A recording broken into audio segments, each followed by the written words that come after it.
Hello, hello.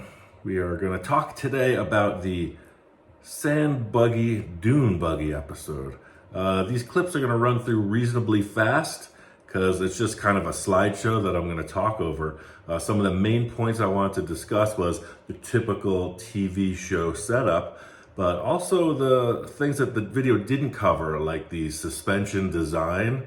On the front, especially with this tilting mechanism, we didn't get a lot into like the hard mechanics of it. We're always trying to make an interesting story, so this is something to discuss. I'm looking at the little layout of the time frame here, so follow along, and I'm just going to talk right through it, and we're going to wrap up with some longer, slow stills. And of course, I welcome whatever questions you have about it.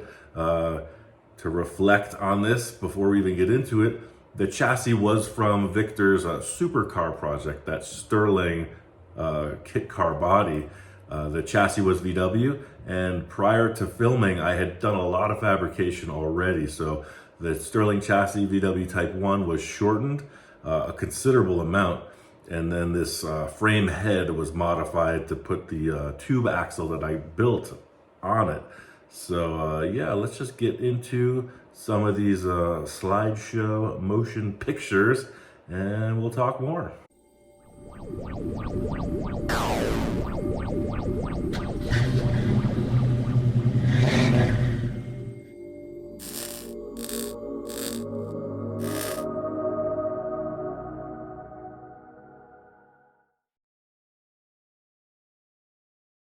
So here's the deal with this walking in scene. This is always the way it goes. Me and Victor are discussing something, right? But the whole yard was staged. Victor's response was staged. These were all my ideas and all of my parts.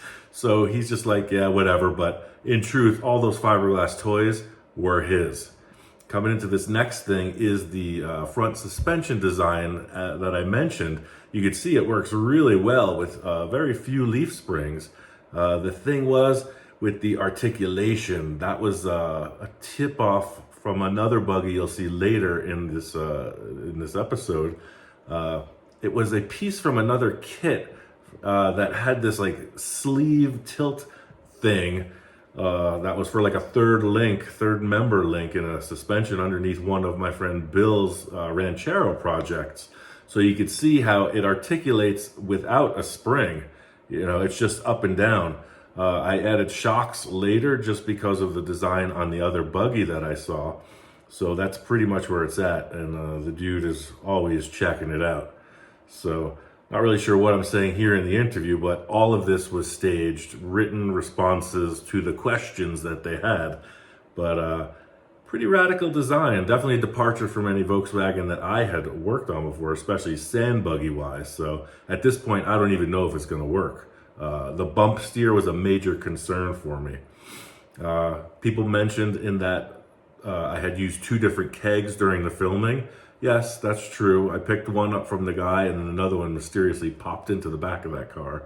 So those were the beginning stages. This is about to what I had built prior to us filming. So yeah, quick flash, and all of a sudden it's in paint, right? TV magic. Weeks of work to make that happen.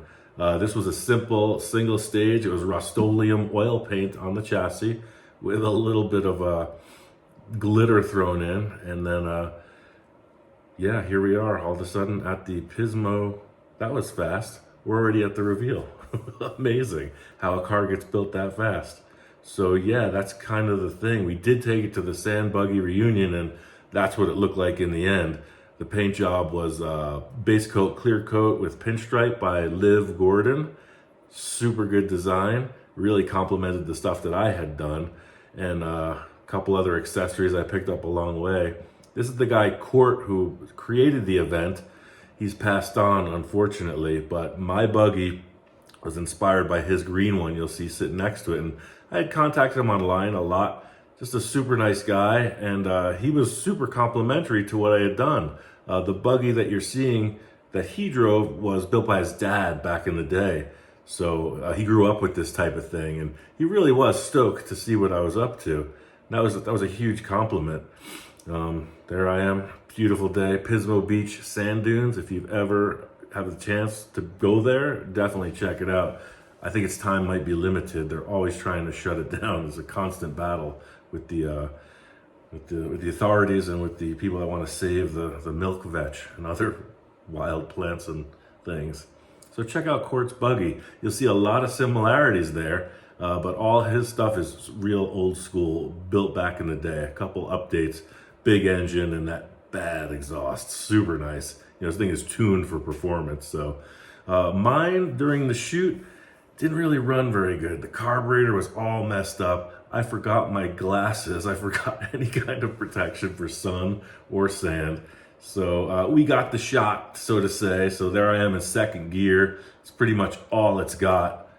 Not a lot of power. Just, yeah, pretty frustrating on the film day, but I did get it tuned up pretty good after that. But again, that's how the TV show always rolled. Shakedown run. We don't know if it works. Get it to the scene, to the location, and make it happen. But all in all, there was a considerable amount of bump steer. You'll see the sand is definitely flying, and you'll see, look at my hand, the reaction into the dunes. But as a primitive vehicle, it definitely worked. I mean, a ton of fun. I would probably put a firewall to stop the sand from coming in the cab there in the long run. So you'll see the suspension working in a couple of the shots coming up. Pretty good. This guy was cool. He's one of the photo editors for Hot VW's magazine, and he was stoked on it too. I forget his name, but he was really genuinely impressed.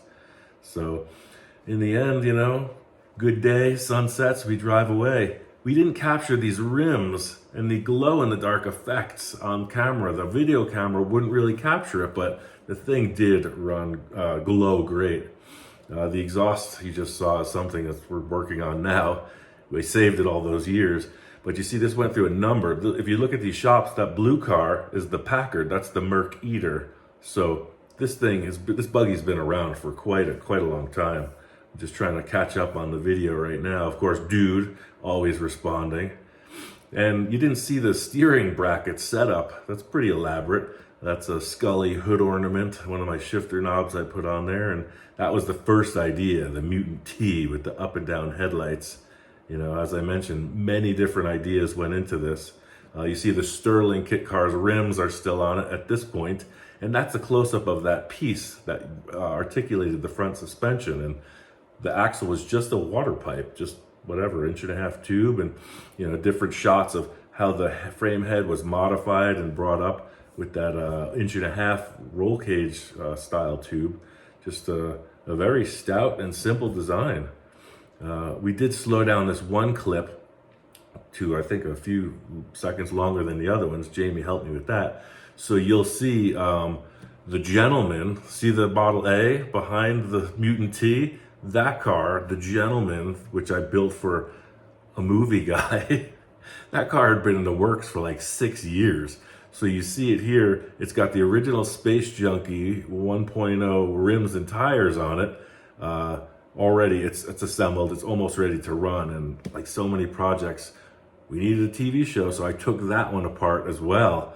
Behind that is another Model A that never got done, another dreamer. I went through this repeatedly with customers and clients.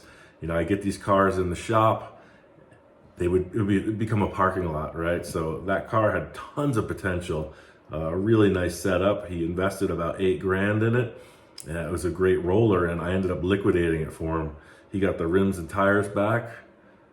That was kind of the story with that. Not really sure what else to say about that. I just see this time frame clicking. It's going to go into a couple of shots of Quartz Buggy and my buggy at Pismo, the twins, even though they're brothers from another mother. It's really just want to say thanks to him. Again, rest in peace. That reunion, that show will never be again because he passed cancer, something else, I'm not sure. So yeah, you see the two buggies there together. It's kind of a fuzzy looking shot, but that is how it all happened. Pismo Beach, I don't even remember the year, but again, it was a cool experience all in all. I loved that white buggy. I tend to sell everything, so that went to the most qualified buyer, and never seen or heard from it again. I think it's in Colorado. And then finally, just one good picture. It's all I really have of Quartz Buggy. And again, the similarities are not even by mistake. It was by design. I saw his buggy in a Hot VW Sand Special magazine years ago, and I was just knocked out. So many questions, especially with his steering arrangement. Mine was way different than his. I had a rack and pinion from a golf cart. His was a Model T steering box, which is some kind of a planetary gear. I'm not even sure how it works, but if you could find that article, I'm not sure, but it's one of the Sand Specials, and you'll see his is called the Poor Bird, and it's got that really unique hood ornament bird on the front. So check those. If you can find any more information on that, or if you have any more questions on that, just let me know, and we'll carry on with a couple more episodes. I'm working in the office all afternoon, so I got a few more things I'm working on editing. Stand by. We're gonna have some more cool stuff coming. If you like what you're seeing here, this is purely Q&A, right? You have any questions, I'm gonna answer them. That's what this is about. Pretty unedited, straightforward. So yeah, let me know. Thanks.